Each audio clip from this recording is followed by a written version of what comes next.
Gracias, Felipe, por compartir esta lectura, presentaros, hermanos. La verdad es que cuando leemos la palabra y dejamos no solamente que ella nos diga lo que está escrito, sino que nos adentramos incluso en el relato bíblico, no es lo mismo escuchar que alguien te cuente algo que experimentarlo por ti mismo, ¿verdad? Puede ser la alegría más grande del mundo la que compartan contigo, pero cuando tú pasas por eso, cuando tú experimentas en primera persona lo que eso significa, cuando tienes por un momento, algunas veces incluso, el privilegio de poder gozarte con los que se alegran, la verdad es que la cosa cambia, ¿verdad? Y todos aquellos que habéis experimentado lo que esta parte de la palabra del Señor habla, seguro que al leerla, seguro que al detenerte, al pensar en cada una de las personas que aparecen en el relato bíblico, eso se vive de una manera diferente, porque podemos llegar a empatizar con ellos, podemos llegar a saber cómo ellos vivieron y cómo a la luz de nuestra propia experiencia ellos tuvieron que sentirse. La palabra de Dios está llena de sentimientos. A veces, como enseñamos en el tiempo de discipulado, nos limitamos a hacer una lectura rápida de la Biblia, a veces casi como si fuera una obligación, otras veces por el cargo de la conciencia. ¡Ay, hoy no he leído la Biblia! Entonces parece que por abrirla y leerla de manera rápida algo va a cambiar. Pronto te das cuenta de que ese mismo remordimiento te viene y te dice, pero es que así no tendría que estar haciéndolo. Y en esa lectura superficial perdemos tantos detalles y uno de entre tantos los que se pierden son los sentimientos de las personas. Lucas, que es quien escribe el Evangelio de Lucas, pero también el libro de Hechos de los Apóstoles, sería como la segunda parte de su Evangelio, no oculta la realidad de los sentimientos de las personas que se entregaron a Jesús. Todo el que tenía un encuentro con Jesús iba de una forma y volvía de otra. Ya fuera con alegría, ya fuera con carga, ya fuera con cualquier tipo de sentimiento, que fueran los que él esperara o no, pero nunca volvían de manera diferente. Y Lucas, de manera especial, en todo el Evangelio y en el libro de Hechos de los Apóstoles, nos da esos detalles para que seamos conscientes de cuál es el entorno en el que están sucediendo muchas cosas. La lectura del capítulo 16 de Hechos, hemos comenzado el culto con ella y ahora hemos continuado, nos narra cómo 3 personas experimentaron en sus vidas ese encuentro con Jesús. 3 personas de un mismo lugar, en un momento quizás de separación de unos pocos días, cada una en un lugar diferente, cada una con una necesidad diferente, pero cada una acabó rindiendo su vida a Dios. Cuando hablamos y leemos después, tiempo más tarde, acerca de esa comunidad, las personas que hemos leído acerca de ellas en este capítulo 16, parece ser que ya formaban parte de esa iglesia naciente. Y el primer testimonio que encontramos es el de Lidia, una persona que se nos muestra como conocedora de Dios, una persona que está a las afueras de la ciudad, acudiendo al momento de la oración. Hemos de recordar que para aquellas ciudades que no pertenecían geográfica ni literalmente al pueblo de Israel, era necesario que al menos 10 hombres formaran parte del pueblo judío para que se pudiera colocar allí una sinagoga, lo cual nos dice, porque era costumbre de Pablo siempre ir a las sinagogas a enseñar, que en esta ciudad no había sinagoga. Estas mujeres se reunían en el río y allí, aprovechando sus labores, dice que oraban al Señor, oraban a Dios. Y Pablo sabe identificar ese momento y Pablo acude a ellas y dice que comparte las buenas nuevas de Jesucristo con ellas. Ese encuentro con Cristo en Lidia produjo no solamente un convencimiento, sino que fue acompañado del bautismo.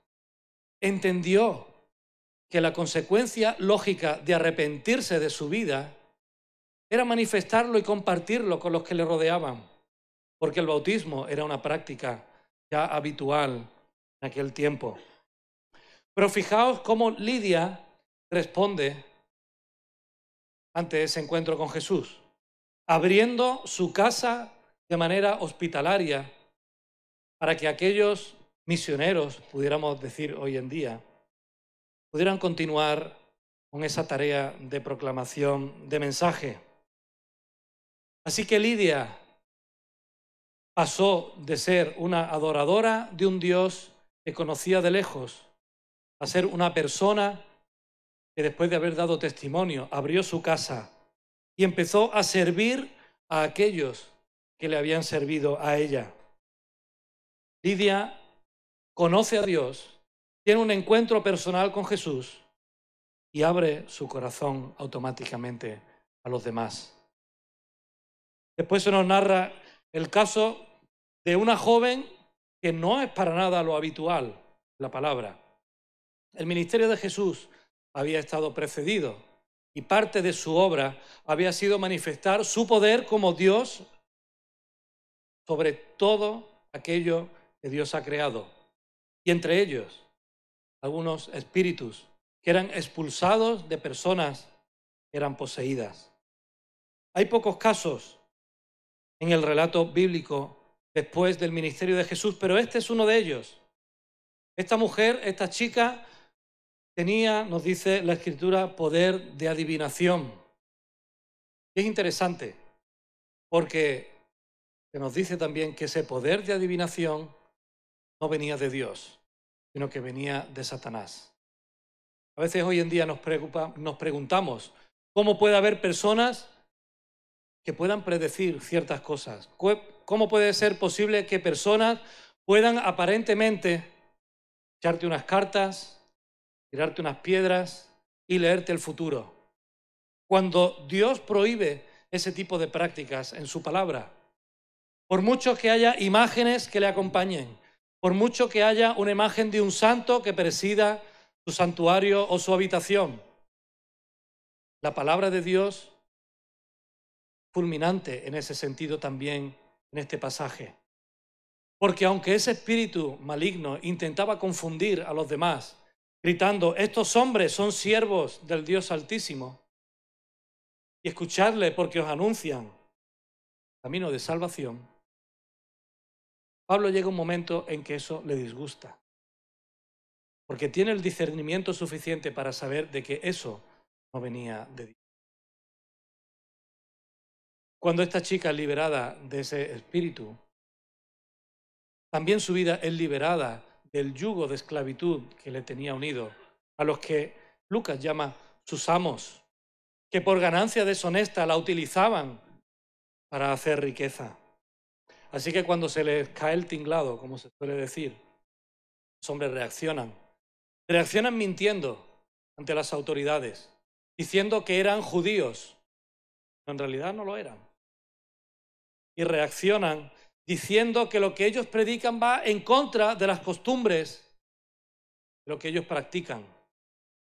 Hoy en día se siguen levantando falsos testimonios sobre parte del pueblo de Dios, porque de una manera diferente hablamos acerca de ese Cristo que puede libertar a las personas. Esta chica estaba siendo esclavizada con fines lucrativos, experimenta el poder de Dios y es liberada de su opresión. Más adelante en la carta de Efesios posiblemente se hace mención de ella. La consecuencia de la negligencia con la que estos hombres habían hablado acerca de Pablo, de su compañero Silas, era que fueron encarcelados. Pero fijaos que no fueron encarcelados de cualquier manera. Primero que hacen es levantar un falso testimonio y falsa acusación sobre ellos Les llevaron en público y allí les rasgaron las vestiduras, les dejaron semidesnudos y una vez semidesnudos le azotaron, dice Lucas, que mucho. Fueron puestos en un lugar que no les correspondía a ellos, en una cárcel de seguridad, en lo más oscuro del edificio, con sus pies atados por cepos. Algo que les impedía moverse, algo que les impedía dormir, algo que les impedía, además del dolor de haber sido azotados fuertemente, ni siquiera a muchos de ellos, en algunas ocasiones, hasta sentarse, por lo corto que era el cepo, que impedía que los pies pudieran moverse lo más mínimo. En medio de eso, en medio del dolor, en medio de la vergüenza, en medio del sufrimiento, en medio de una situación injusta, Lucas nos habla acerca de lo que había en el corazón de Pablo y de Silas. Y a gozo. Gozo que yo no puedo explicaros porque no he pasado por la situación que ellos pasaron. Pero un gozo que tiene que ser similar al que muchas veces pasamos cuando la vida nos golpea y en medio de dificultades de cualquier tipo, alguien nos dice, pero ¿cómo puedes estar así? Ellos empiezan a cantar y a alabar al Señor. El carcelero estaba dormido. Bueno, hay un salto histórico y cultural en eso.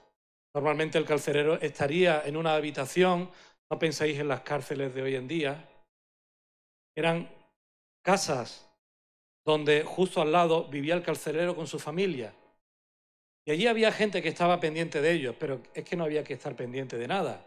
Estaban en lo más profundo de la cárcel con cepos amarrados. Y lo último, tú te puedes esperar en medio de eso, habéis hecho el servicio militar, podéis tener una leve idea de eso, es que a las 3 de la mañana venga un terremoto y pase algo, ¿verdad? No es lo habitual. Pero esa fue la respuesta de Dios a las oraciones y a las alabanzas de Pablo y de Silas. Él manifestó su poder en medio de esa situación. Y el carcelero, después de ese terremoto, que prefería quitarse la vida, y aquí vamos a ver uno de esos grandes contrastes. Él quiere quitarse la vida porque sabe lo que tiempo antes, y en Hechos se nos narra, había pasado con algunos, otros que se habían escapado. El propio ejemplo de la resurrección del Señor Jesús. El carcelero que perdía un esclavo, que perdía a alguien que estaba siendo ajusticiado, alguien que estaba pagando por algo que había hecho, tenía que pagar con su propia vida. Así que él decide quitársela antes de que nadie se la quite. Pero en medio de eso, la tranquilidad y el gozo se convierten en palabras de amor hacia el carcelero. De una forma le estaban diciendo, tú no tienes culpa de nada. Estamos aquí. No nos hemos escapado. Y entonces el carcelero recuerda posiblemente las palabras de esta muchacha que había estado durante días proclamando, estos hombres son siervos del Dios Altísimo. Escuchadle porque os anuncian el camino de salvación. Es por eso que este hombre se tira delante de ellos, con pesar en su corazón, con angustia, y les dice, pues contadme, ¿qué tengo yo que hacer para ser salvo?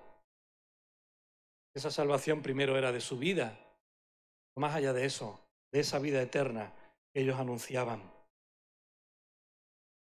Fijaos qué contraste, de querer quitarse la vida a querer ganar la vida. De decir, mi vida ya no tiene sentido a partir de aquí, a decir, pues posiblemente tengo toda la vida por delante.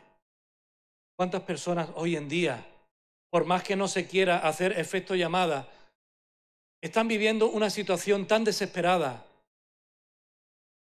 que piensan de continuo quitarse la vida? Ese encuentro del carcelero con ese Dios que podía salvarle cambió su vida por completo, la presente y la futura. Nos recuerda ese pasaje de Romanos cuando Pablo reflexionaba, ¿verdad? ¿Cómo creerán si no hay nadie que les predique? ¿Cómo van a creer si no hay nadie que les cuente cuán grandes cosas puede hacer el Señor por ellos? Así que Pablo y Silas les cuentan qué tienen que hacer. Cree en el Señor Jesucristo, serás salvo tú y tu casa. Es a continuación cuando ese cambio vemos que ya se ha efectuado. Este hombre se acerca a Pablo y a Silas y empieza a limpiarle las heridas. Se bautizan él y su casa porque allí en su casa habían hablado acerca de Jesucristo. Y después de bautizarse, este hombre les invita a comer a casa, mostrándonos también esa hospitalidad que Lidia había manifestado en ellos. Ese servicio que en ellos produjo ese encuentro con Jesús, hacia los que Jesús ama. Se sentían parte de una familia diferente. Y acaba Lucas diciendo que se alegraron, se regocijaron por haber conocido. Este es el testimonio de todos los que han pasado por aquí.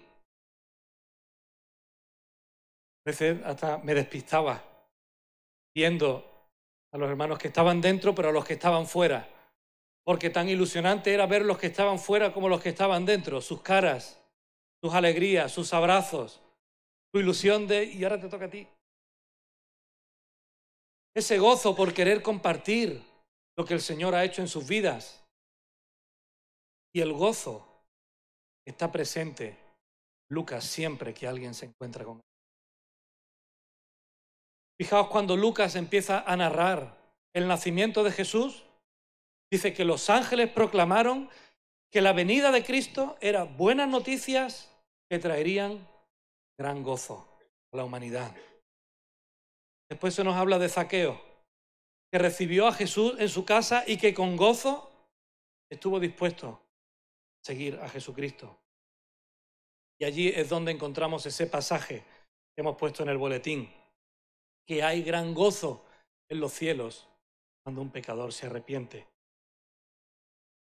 Bien aquí en la tierra, cuando alguien da el paso de entregar su vida, de testificarle bajando a las aguas del bautismo. Aun cuando los cristianos son perseguidos, dice la Escritura en Lucas 6, que han todavía de contemplar la riqueza celestial, de alegrarse, de saltar de gozo por lo que viene. Después de la resurrección de Jesucristo había gozo entre todos los que se reunieron en la casa. La comunión de la primera iglesia cristiana, los primeros versículos de Hechos nos muestra, era una iglesia que estaba caracterizada por el gozo de saber que el Espíritu Santo había tomado posesión de sus vidas. Algunos de los apóstoles, después de ser azotados, salieron de ese juicio delante del consejo, llenos de gozo por haber sido, dice, considerados dignos de haber recibido la afrenta por causa del nombre de Jesús. Cuando Pablo y Bernabé fueron expulsados de Antioquía, de Pisidia, dice Lucas, que los discípulos quedaron allí en la ciudad llenos de alegría del Espíritu Santo. Hermanos, la alegría, el gozo de encontrarte con el Señor es algo que hemos de recordar, todos los que hemos pasado por ello. El gozo de sabernos parte de la familia de Dios. El gozo de sabernos parte de las promesas de Dios. El gozo de sabernos parte de la esperanza que Dios ha puesto delante de nosotros. Una esperanza de vida eterna, de estar siempre con Él. Un gozo que se hace especialmente evidente en la vida de los demás, cuando en medio de las dificultades el Señor nos sostiene, el Espíritu Santo obra en otros. Y eso se produce no porque seamos fachada, no porque nos guste el masoquismo, porque en medio de las dificultades toque como cristianos poner buena cara al mal tiempo. Eso es postureo. Lo que el Espíritu Santo dice que su fruto es amor, gozo, paz, paciencia y benignidad, pero amor y gozo. Tenemos que estar gozosos por estas hermanas y por nuestros hermanos pascuales que han entregado sus vidas al Señor y que han querido deciros con gozo: aquí estamos para que sepáis lo que el Señor ha hecho en nuestras vidas. Sus testimonios en el boletín son diferentes a los de estas 3 personas, pero es que la palabra del Señor está lleno de otras personas que fueron tocadas por Él. No pienses que el Señor va a tocar tu vida de la misma manera que ha tocado a otro. Tú tienes que presentar tu vida de manera personal y directa delante de Dios y decirle: hoy, yo quiero saber qué he de hacer para ser salvo. Yo quiero saber qué he de hacer para ser liberado de todas esas cosas que me están esclavizando como persona. Yo quiero saber qué he de hacer para ser salvo de una religiosidad que me lleva a orar a Dios, pero no a experimentar nada más en mi vida. Yo quiero que me haga saber qué he de hacer para tener vida eterna. Que conocer a Dios, experimentar que Él te perdona, que Él te libera, que Él te salva y te da vida eterna, que Él cambia tu vida. Porque de tal manera amó Dios al mundo que ha dado a su Hijo, al único, para que todo aquel que en Él cree no se pierda, sino que tenga vida eterna. Si estás aquí en esta mañana y nunca has entregado a Dios tu vida de una manera personal, por lo menos vete de aquí pensando: ¿qué he de hacer para ser salvo? Por lo menos vete considerando el ejemplo de tus amigos, de tus compañeros, de tus hermanos que han dado esa decisión. Pregúntales a ellos, son los que mejor te pueden decir qué han hecho ellos para ser salvos. Me gustaría tener una oración en este momento.